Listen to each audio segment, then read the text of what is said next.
Hoje vou conversar com o Dr. Antônio Mourão, que é psiquiatra, e eu já começo perguntando, doutor, na sua opinião, o que é que você acha do comportamento dos jovens no mundo?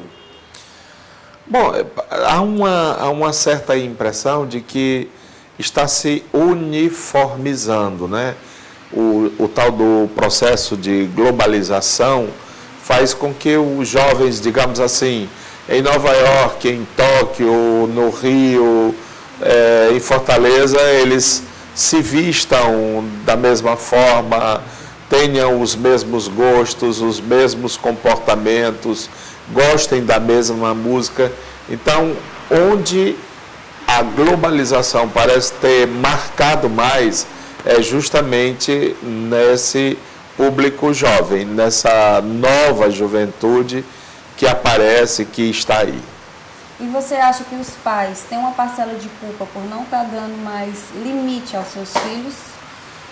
Bom, hoje é mais complicado, é mais difícil, porque até o contato físico, né, a presença dos pais em relação aos filhos é bem mais limitada, é bem menor. Por exemplo, os pais saem para trabalhar, os filhos saem para a escola ou para algum tipo de atividade. Então, aquele contato que significa aquele modelo, aquela projeção, é muito mais difícil. Além da influência que os colegas, a escola, a mídia, a internet exercitam sobre os jovens. Então, o tal do controle dos limites dos pais fica praticamente impossível de exercitar e de fazer, não é? E você concorda com essa frase, pais modernos, filhos arredios? Não, acho que não, porque existem muitos pais que procuram descobrir essa nova forma de ser pai, porque não dá mais para ser pai como foi meu pai, como foi meu avô. Hoje eu tenho que descobrir uma outra maneira, uma outra forma. E essa outra maneira, essa outra forma, no meu entendimento, há que ser a forma democrática. O que significa isso? Eu não tenho que dizer ao meu filho, desligue esse som, eu não já mandei.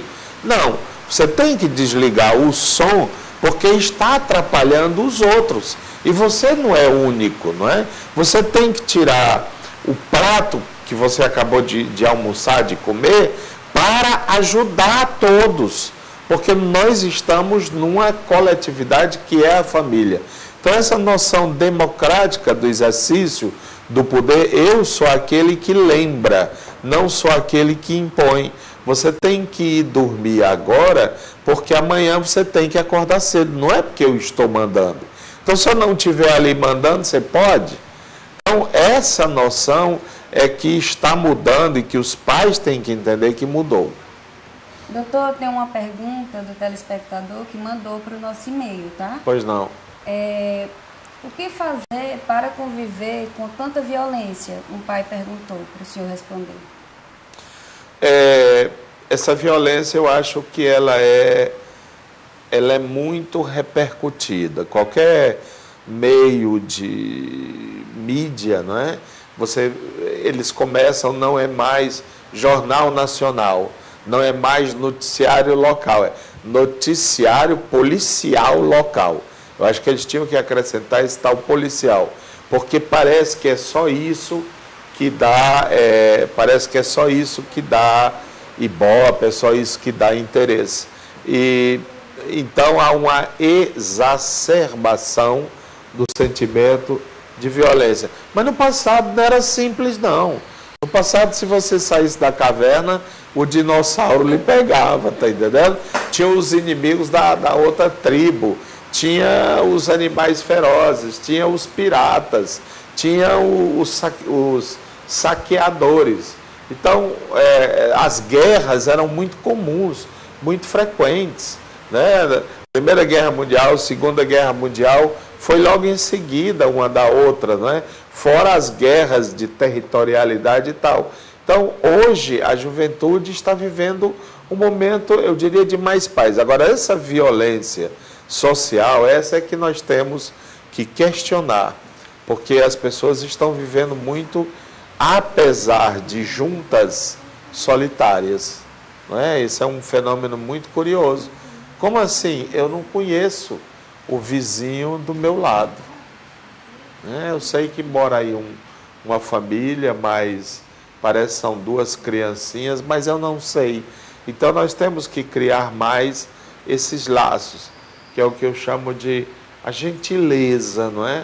Então eu tenho que usar mais o por favor, o com licença, o pois não, o muito obrigado, o que satisfação, que alegria, pois não, pode se sentar, muito obrigado, a gentileza.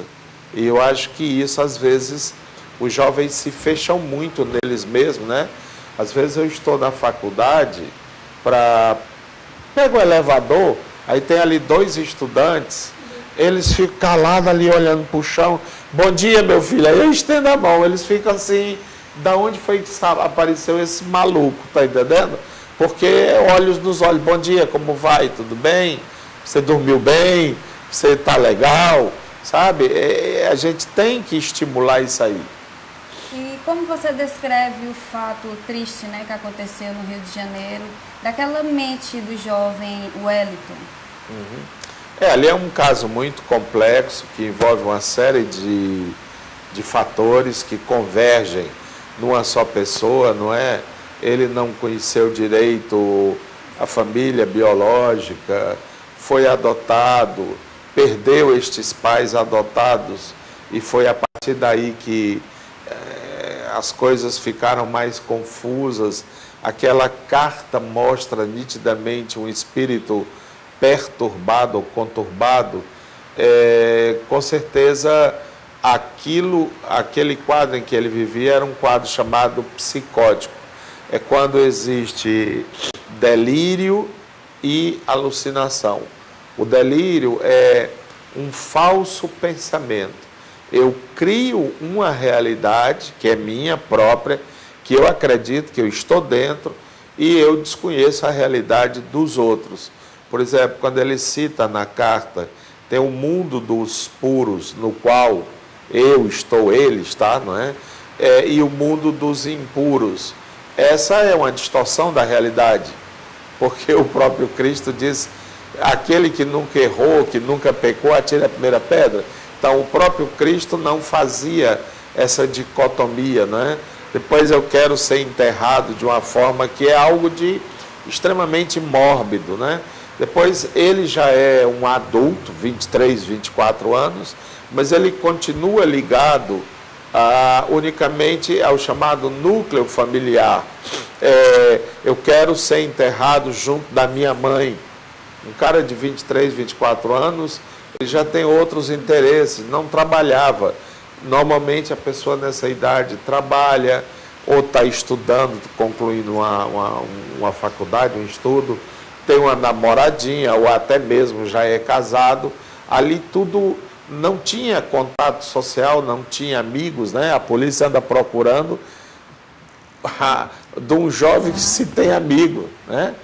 Você pega qualquer jovem de 23, 24 anos, ele tem 200, 300 amigos para cá e para lá, ele não tinha ninguém, né? Então, essas coisas todas. Agora, tem 2 fatores que são novos aí. Primeiro, a questão da arma, não é? A facilidade da arma que nós temos em nosso país. E segundo, essa maneira de resolver conflitos psíquicos pela violência, pela agressão. Isso é copiado. Isso é um modelo, tal resulta da tal globalização. De primeiro, geralmente essas pessoas iam ser místicos, né? Deixar a barba crescer, fazer um discurso mágico, milenarista. Estou me lembrando da figura, por exemplo, de Antônio Conselheiro, do Beato Lourenço, ou de tantos outros que existem pelas cidades do interior, né, os loucos da aldeia, e, no entanto, ele toma esse viés. Por outro lado, a questão de segurança. Como é que uma pessoa entra numa escola armado e ninguém sabe, ninguém diz nada?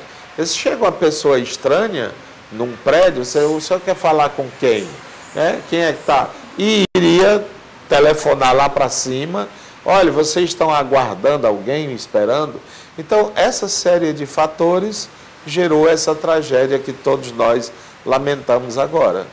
Até por depoimento dos familiares e amigos, esse lado dele ser muito tímido, não ter muita amizade, isso também já contribui para esse isolamento dele próprio, né? Para ter esse comportamento. Existem inclusive fatores de dimensão genética, né? Dizem as informações que a mãe biológica seria ou teria sido esquizofrênica. Isso, em termos psicopatológicos, eles falam que há uma frequência maior quando isto acontece. Entre os pais, alguém é portador dessa doença que tem um conteúdo genético também. Então, são diversos fatores que se juntam e que geram esse vulcão imenso. E saindo um pouquinho desse massacre, né, que aconteceu no Rio de Janeiro, esse aumento da droga, do uso da droga, do consumo, tem contribuído para a violência?